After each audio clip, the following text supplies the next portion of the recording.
I decided to keep to the Peranakan philosophy of living because historically this home, being a shop house and being a home that was used for commerce and also lived in by a family, it rang pretty true to what I commonly do in every country I live.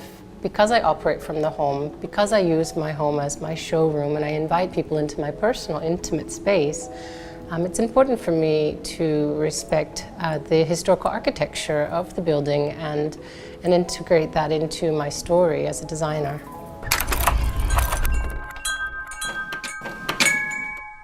Hi, my name is NEIMASITAWI. I'm an international fashion designer living here in Singapore. I've lived in 7 countries, 14 cities, and I speak 4 languages. So I guess that kind of makes me a global citizen.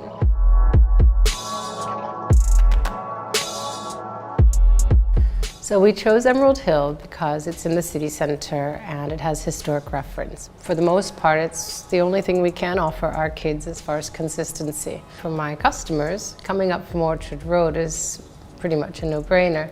They can walk straight up the hill and they're right at my doorstep.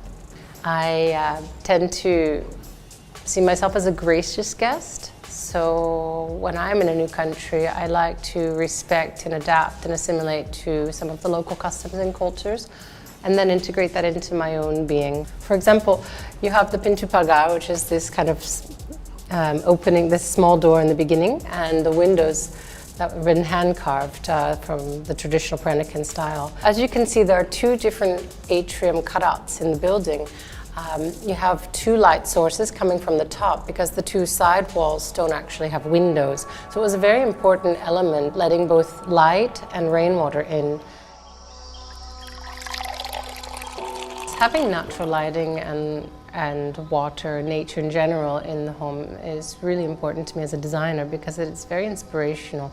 Having a flow of positive energy, respecting the qualities of feng shui, and also making sure that I'm not just stuck in a concrete jungle.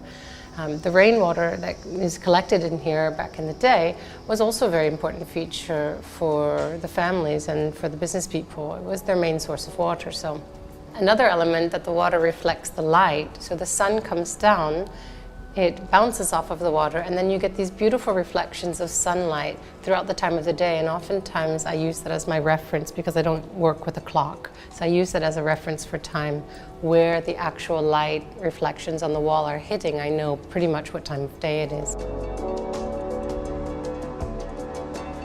So an amphora is basically a huge terracotta pot that's used at the corners of the home to collect rainwater. So basically the way that the Peranakans were collecting rainwater in their reservoirs in the center of their homes.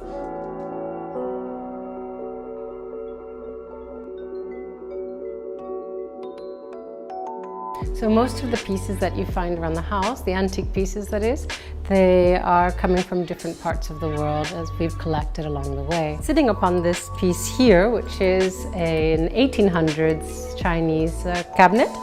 We found this in Shanghai. After living 3 years in Shanghai, we really wanted also to make sure that was a part of our story.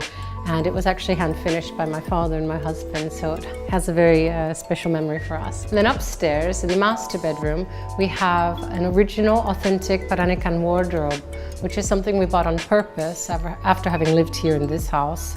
We wanted to bring back in the future, once we leave Singapore, a piece of this historic home that we lived in.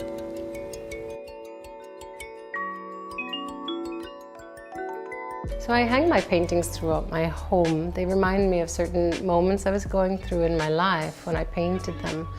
It's something I tend to do every time I move to a new country, is make a painting that reflects, I guess, the nostalgia for the country that I was living in prior. For sure, I will paint Singapore one day.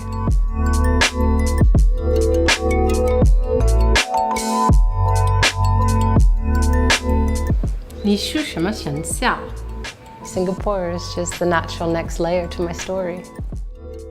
This is home. What's yours like?